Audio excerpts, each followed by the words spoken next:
सन्यास एक तपस्या है, सन्यास एक तपस्या है, तो क्या सारे लोग सन्यास ले ले? मैं कहूंगा बिल्कुल नहीं। अगर सन्यास तपस्या है तो गृहस्थ जीवन क्या है? गृहस्थ जीवन भी तपस्या है। एक सन्यासी गृहस्थ जीवन से कठोर तपस्या नहीं कर सकता है। आखिर क्यों? गृहस्थ जीवन में जो इंसान होते हैं उनकी आयु कम होती है। सब सन्यास ले लेगा तो गृहस्थ जीवन कौन चलाएगा? आखिर यह संसार का विस्तार कैसे होगा? नए नए चीजों की आविष्कार कैसे होगी? साथियों नमस्कार, मैं रमेश सिंह चंदेल एडवोकेट आज आप लोगों के समक्ष आया हूं सन्यास पर यह वीडियो लेकर। और माफ़ कीजिएगा, मेरा इस वीडियो को बनाने का उद्देश्य केवल अपना तर्क, अपने विचार आपके समक्ष रखना है। मैं किसी के भावनाओं को क्षति पहुंचाने नहीं आया हूं। मैं किसी की आस्था पर कुठाराघात नहीं डालना चाहता हूं। मैं किसी को बिना कुछ कहे, बिना दिल दुखाए अपनी बात रखूंगा। और यह केवल मेरा ही सोच है और मेरा ही तर्क है। साथियों, महाकुंभ का आयोजन, विशाल भव्य अद्भुत अद्वितीय आयोजन माननीय मुख्यमंत्री योगी आदित्यनाथ जी के द्वारा उत्तर प्रदेश में किया जा रहा है। इसके लिए मैं योगी आदित्यनाथ जी को कोटि कोटि नमन करता हूं, नमस्कार करता हूं। हाल फिलहाल में एक वीडियो ट्रेंड कर रहा है जिसमें ममता कुलकर्णी संन्यास ले ली। लोग बहुत ही चाव से उस वीडियो को देख रहे हैं। संन्यास के प्रति लोगों का आस्था बढ़ा है, सनातन के प्रति लोगों का आस्था बढ़ा है। सनातन के प्रति आस्था बढ़ा है ये तो सही है, लेकिन संन्यास के प्रति जो लोगों का आस्था बढ़ रहा है धीरे धीरे, वो कहीं ना कहीं से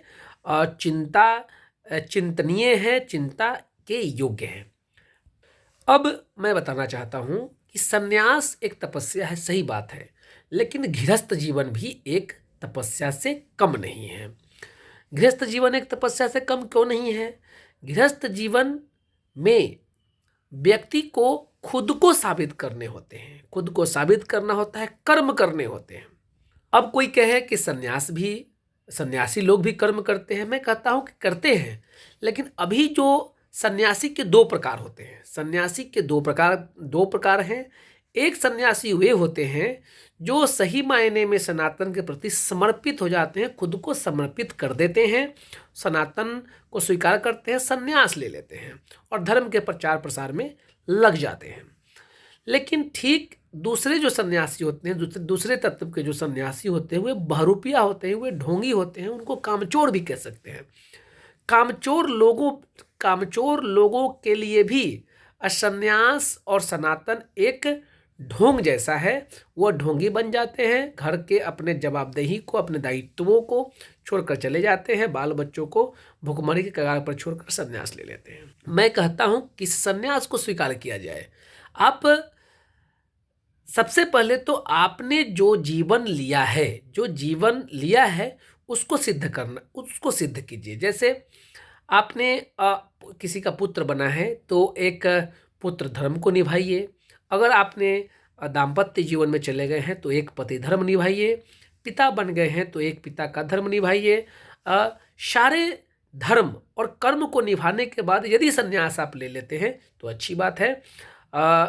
अब यह नहीं कहा जा सकता है कि आप ने कामचोरी के लिए मैंने काम नहीं करना पड़े, आपको कर्म नहीं करना पड़े, इसलिए आपने संन्यास लिया है। तब यह माना जाएगा कि नहीं, आपको धर्म के प्रति आस्था है, इसलिए आप संन्यास लिए हैं। कुछ लोग संपन्न होते हैं, प्रबुद्ध होते हैं और ज्ञान की चाह में भी संन्यास लेते हैं, तो उनके पर मैं कुछ नहीं कहूँगा, वे बड़े महान होते हैं। इसलिए तो सारे भोग विलास छोड़कर और वैराग्य जीवन को धारण कर लेते हैं। वे आसान काम नहीं है। सब कुछ को छोड़ देना, एकदम से भोगी से योगी बन जाना आसान नहीं होता है। ये सनातन से ही संभव है। उनको मैं प्रणाम करता हूँ। अंत में साथियों मैं यही कहना चाहूँगा कि हर कोई सन्यास नहीं ले सकता है। सन्यासी सही हैं जो अपने धर्म को प्रचार प्रसार में लगे हैं, लेकिन संसार भी तो चलाना पड़ेगा। संसार को भी तो चलाने के लिए पारिवारिक जीवन में जो लोग हैं वे भी सही हैं, वो भी अपना कर्म कर रहे हैं, वो भी तपस्या कर रहे हैं। इसलिए संसार को चलाने के लिए परिवार को बढ़ाना जरूरी है, और परिवार को बढ़ाने वाला व्यक्ति सन्यासी नहीं हो सकता। तो देखा देखी ना करें, देखा देखी ना करें। आपकी ज़रूरत जितना आपके धर्म को है, आपकी ज़रूरत उतना ही आपके वृद्ध माता पिता को भी है।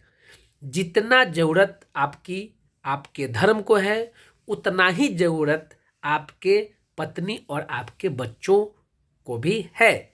जितना ज़रूरत आपके ज्ञान को आपके धर्म को है, उतना ही आपके ज्ञान की ज़रूरत आपके समाज को भी है, आपके देश को भी है, आपके राज्य को भी है। पारिवारिक जीवन में रहते हुए भी धर्म का प्रचार प्रसार किया जा सकता है। पारिवारिक जीवन में रहते हुए भी ईश्वर का ध्यान किया जा सकता है। पारिवारिक जीवन में रहते हुए भी सत्कर्म किया जा सकता है और हर प्रकार से अच्छे कर्म किया जा सकता है। इसलिए आत्मा से परमात्मा को याद कीजिए, आत्मा से परमात्मा को याद कीजिए। सम्मान दोनों का होना चाहिए, सम्मान दोनों का है, बराबर है। सन्यासियों का भी सम्मान है और जो गृहस्थ जीवन में लोग हैं उनका भी सम्मान है। दोनों अपना अपना काम कर रहे हैं। इसलिए हृदय से अपने परमात्मा को याद कीजिए और ऐसा लगे कि नहीं अब सन्यास ही अंतिम रास्ता है, तब आप जाइए, लेकिन देखा देखी ना करें। धन्यवाद।